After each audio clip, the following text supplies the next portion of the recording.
건강체보험과 유병자보험의 계약 전 알릴 의무 차이를 정리해 보도록 하겠습니다. 건강체보험 청약서 질문표 그리고 유병자 간편심사 보험 질문표를 같이 안내 드릴 거예요.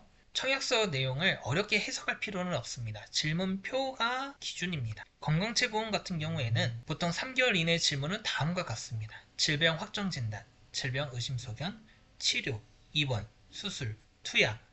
여기서 중요한 건 필요 소견을 묻지 않은 경우가 많다라는 점이고, 예를 들어 건강검진에서 갑상선 결절로 관찰 또는 6개월 후 추적검사 요함 이렇게 나왔다고 한다면 확정 진단이 아니고 치료를 한 것도 아니고 수술, 입원, 투약에도 해당되지가 않습니다.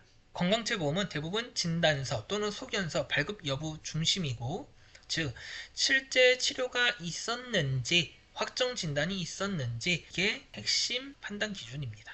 그리고 유병자 보험 같은 경우에는 질문은 상대적으로 단순한데 내용을 볼게요. 내용은 좀 넓어요. 3개월 이내에 추가 검사 필요, 추가 치료 필요, 수술 필요, 재검사 필요 이런 문구가 들어가 있는 경우가 많아요.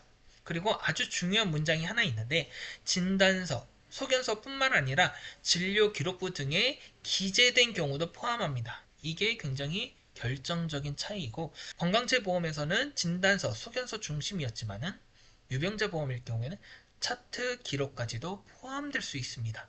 예를 들어 병원 차트에 3개월 후 재검 필요라고 적혀 있다면은 그 자체가 고지 대상이 될 수 있어요. 그래서 저는 간편보험 상담 시 항상 이렇게 말씀을 드리는데 3개월 차트 먼저 떼세요.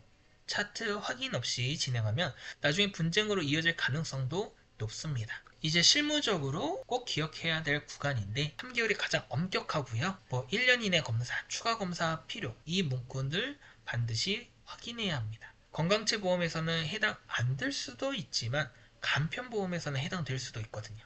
건강보험의 경우 11대 질환은 확정 진단만으로도 고지 대상입니다. 약을 안 먹어도 치료를 하지 않았어도 확정 진단이 5년 안에 있다면 고지는 필수예요. 그 내용들 중에서 청약서에 자주 나오는 표현으로 계속하여 치료 중인가요? 이거는 병원에 자주 갔느냐가 아니라 치료가 종결됐느냐, 관리 중인가를 묻는 거예요. 예를 들어서 자궁근종을 1년에 한 번씩 추적 관찰 중이라면 치료 종결이 아닐 수 있어요.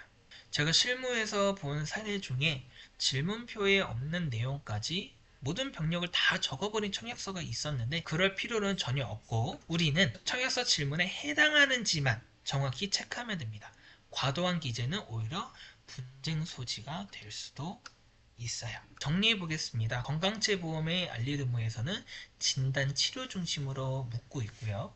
유병자 보험에서는 필요소견, 차트 기록 등이 포함됩니다. 3개월 구간이 가장 엄격하고, 건강체보험에서 5년 이내에 11대 질환은 확정 진단만으로도 고지를 해야 합니다. 가장 중요한 건 청약서 질문표이니 이대로만 준수하시면 되고 너무 어렵게 생각하지 않으셔도 돼요. 알리름의 해석이 필요하시면 보험의 성지에게 질문 주시면 차분히 안내 드리도록 하겠습니다.